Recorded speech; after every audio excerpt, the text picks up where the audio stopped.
الخاص بتاعي ليه بجد؟ كرتونه فاضيه، بص ماسكينه مفيش فاضيه. هو لازم يعمل الاعلان بكرتونه مليانه؟ ما مش هيجيب لك كرتونه مليانه ويقول لك هي دي اللي هيتبرعوا بيها في التليفون.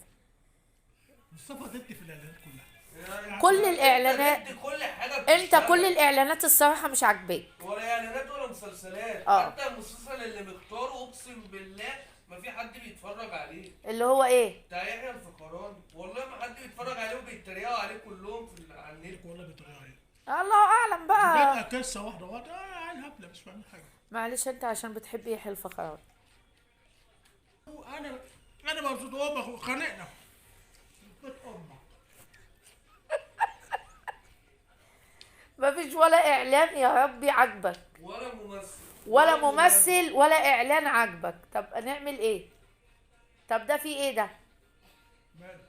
ماله الاعلان يعني برضو ده عندك؟ ده فرحان بالتيشيرتات، ده عامل عليه التيشيرتات. طب ماشي. عبطس. عبوتس. ماشي. كل الاعلانات مش حلوة وكله بيعمل. مش احلى من الاعلانات الكرتون الجميله.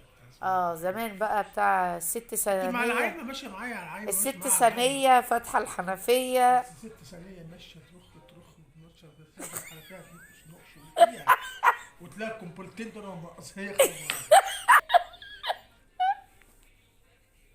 هتلاقي القنبلتين.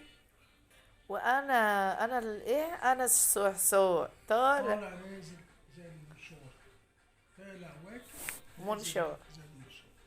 انا ابدع صوص. والله اعلانات التاني كانت كامبا. يا خبر ابيض. كامبا ها وايه ميدو بتاع اللبان.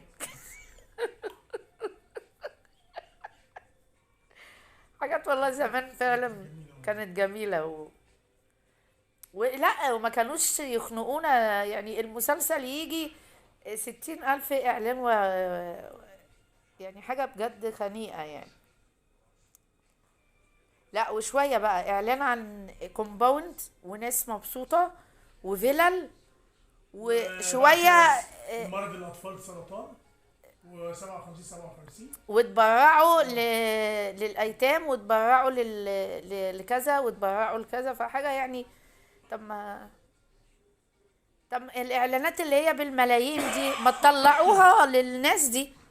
لا ازاي يفكوا مليون، حرام عليك. يعني دول غلابه. كل واحد واخد كام مليون للإعلان. طب معلش يعني كل واحد معاه كام 100 مليون عايز يقفل 200 غلبان هيفك مليون يدور من المستشفى يقول لك لا حرام انا قوي. لا صح. اروح اعمل لهم ايه اعلان في المستشفى وما اخش منهم فلوس برضه عملت نفس الشهره وخلاص اتبرعت كده اتبرعت وفلوس معاهم قد كده منهم لله. لا اله الا الله. بص العيال عيله غلابه والناس غلابه. والله. طبعا فعلا اعلانات الشقق والمدن دي معلش اتبرعوا بيها للمستشفيات واتبرعوا بيها للناس اللي محتاجة.